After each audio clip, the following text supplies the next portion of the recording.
Home quarantine किए गए लोगों के बाहर घूमने पर शाहजहांपुर जिला प्रशासन ने बड़ी कार्रवाई की है। यहां जिला प्रशासन ने क्वारंटीन का उल्लंघन करने पर 118 लोगों को पकड़कर सेंटर क्वारंटीन करवाया है। जिला प्रशासन ने क्वारंटीन किए गए लोगों से अपील के साथ साथ चेतावनी भी दी है कि अगर उल्लंघन किया तो दूसरी ओर कार्रवाई भी की जाएगी। दरअसल शाहजहांपुर में प्रवासी मजदूरों ने बड़े पैमाने पर दस्तक दी है, जिन्हें होम क्वारंटीन रहने को कहा गया था। क्वारंटीन किए गए प्रवासी मजदूरों की निगरानी के लिए ग्राम स्तर पर और शहर में निगरानी समितियां बनाई गई थीं, जो लगातार सभी पर निगरानी बनाए हुए हैं। अलग अलग शिकायतों के बाद पूरे जनपद में जिला प्रशासन ने कार्रवाई करते हुए 118 ऐसे लोगों को पकड़ा है जो क्वारंटीन होने के बावजूद घर के बाहर घूम रहे थे और दूसरे लोगों के संपर्क में आने की कोशिश कर रहे थे। सभी को पकड़कर सेंटर क्वारंटीन किया गया है और उन्हें अलग अलग स्कूलों और सेंटर क्वारंटीन सेंटर में रखा गया है। इन सभी को तय वक्त का टाइम पीरियड पूरा करना पड़ेगा, जिसके बाद ही उनकी वापसी हो पाएगी। जिला प्रशासन ने चेतावनी दी है कि अगर क्वारंटीन का उल्लंघन किया तो उनके खिलाफ और सख्ती से निपटा जाएगा। सब जो अदर स्टेट से लोग आ रहे हैं प्रवासी शाहजहांपुर में, उनकी निगरानी के लिए क्या कुछ शाहजहांपुर जिला प्रशासन ने व्यवस्था की है और जो लोग कड़ाई से निर्देश नहीं पालन कर रहे हैं उनके लिए क्या कुछ एक्शन लिया गया यहाँ पे? देखिए, जनपद शाहजहांपुर में शहरी क्षेत्र में और ग्रामीण क्षेत्रों में निगरानी समितियों का गठन किया गया है और निगरानी समितियों में ग्राम प्रधान, उसके अलावा आशा, एएनएम, लेखपाल और ग्राम पंचायत सेक्रेटरी इत्यादि कर्मचारियों को भी रखा गया है। निगरानी समितियों का दायित्व तो भली भांति उत्तर प्रदेश शासन के शासनादेश में वर्णित है और उसके अनुरूप निगरानी समितियां अपना कार्य कर रही हैं। निगरानी समितियों ने समस्त जो बाहर से आए हुए लोग हैं उनके घरों में होम क्वारंटीन होने का एक पर्चा चस्पा किया है, जिसमें डूज एंड डोंट्स लिखे हुए हैं कि आपको क्या सावधानियां बरतनी हैं इस घर के किसी भी सदस्य के संपर्क में आने के लिए या जो होम क्वारंटीन हो रखा है उस व्यक्ति के लिए जो बाहर से आया हुआ प्रवासी मजदूर है। इसके अतिरिक्त निगरानी समितियां ये भी चेक करती हैं कि इनमें किसी प्रकार के कोई ऐसे लक्षण तो प्रकट नहीं हो रहे हैं जिसके कारण इनका कोविड सैंपल ले जाने की ज़रूरत हो और इनको किसी प्रकार की मेडिकल हेल्थ की ज़रूरत हो।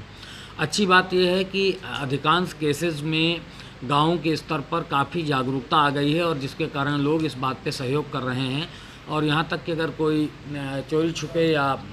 निजी स्रोतों से अपने घर पहुँच गया है तो उसके बारे में भी हमको सूचनाएं मिल रही हैं और उनको भी हम मेडिकल सर्विलांस करते हुए होम क्वारंटीन करा रहे हैं। लेकिन फिर भी बहुत सारे लोगों के बारे में जानकारी मिली कि वो नियमों का पालन नहीं कर रहे हैं, गांव में इधर उधर घूम रहे हैं या अन्य लोगों के संपर्क में आने की कोशिश कर रहे हैं। ऐसे लोगों को निगरानी समितियों की रिकमेंडेशन में, जिनकी संख्या लगभग 118 है अभी आज तक, उनको हम लोगों ने उनके घरों से निकालकर वापस इंस्टीट्यूशनल क्वारंटीन किया है ताकि उनके माध्यम से अगर कोई संक्रमण फैलने की आशंका है तो उसका निराकरण किया जा सके। कोविड-19 महामारी के बारे में जैसा कि हम सभी लोग जानते हैं, केवल और केवल सतर्कता और बचाव ही इससे बचने का एकमात्र उपाय है। ये हम सब की जिम्मेदारी है कि हम इसको न्यूनीकृत करें, इसको फैलने से रोकें और ये तभी संभव है जब हम स्वयं की सुरक्षा करें और अन्य लोगों के संपर्क में आने से बचें, विशेष रूप से वो लोग जो बाहर से आए हुए लोग हैं, क्योंकि कोरोना के जो लक्षण हैं वो एसिम्प्टोमेटिक हैं। बहुत सारे लोगों में उसके लक्षण प्रकट नहीं होते हैं और वो कोरोना संक्रमित होता है और ऐसी स्थिति में अगर वो किसी ऐसे व्यक्ति के संपर्क में आ जाता है जिसका इम्यून सिस्टम वीक है या जो कई बीमारियों से ग्रस्त है या कोई छोटा बच्चा है या प्रेग्नेंट लेडी है, तो उसके केस में उनके लिए जिनके संपर्क में आता है उनका जीवन संकट में पड़ सकता है। इसलिए बहुत ज़रूरी है कि हम अपना फेस कवर करके रखें, बार बार हाथ धोएं, जो भी हेल्थ डिपार्टमेंट की गाइडलाइंस हैं उनको फॉलो करें। ये न केवल हमारी सुरक्षा के लिए है वरन हमारे परिवार की सुरक्षा के लिए भी है।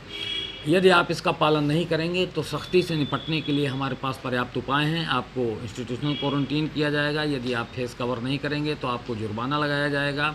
यदि आप नियमों का उल्लंघन करेंगे तो आपके विरुद्ध अन्य भी विधिसंगत कार्रवाइयाँ की जाएंगी। तो मैं समस्त जनपदवासियों से इस बात की अपील करता हूं कि वो अपनी सेहत का और अपने परिवार की सेहत का ख्याल रखते हुए सोशल डिस्टेंसिंग का कड़ाई से पालन करें, स्वयं को भी सुरक्षित रखें और यदि कोई व्यक्ति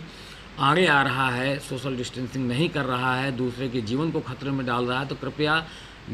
बिल्कुल निसंकोच होकर आप हमारे कंट्रोल रूम में या हम किसी भी माध्यम से हम तक अपनी बात पहुंचाइए। हम उस व्यक्ति के विरुद्ध वो समस्त कार्रवाई करेंगे जो नियमों में वर्णित है, और ज़रूरत पड़ने पर उसको उसके घर से निकालकर उसको वापस इंस्टीट्यूशनल क्वारंटीन में रखा जाएगा, ताकि किसी के जीवन के प्रति कोई भय उत्पन्न न होने पाए।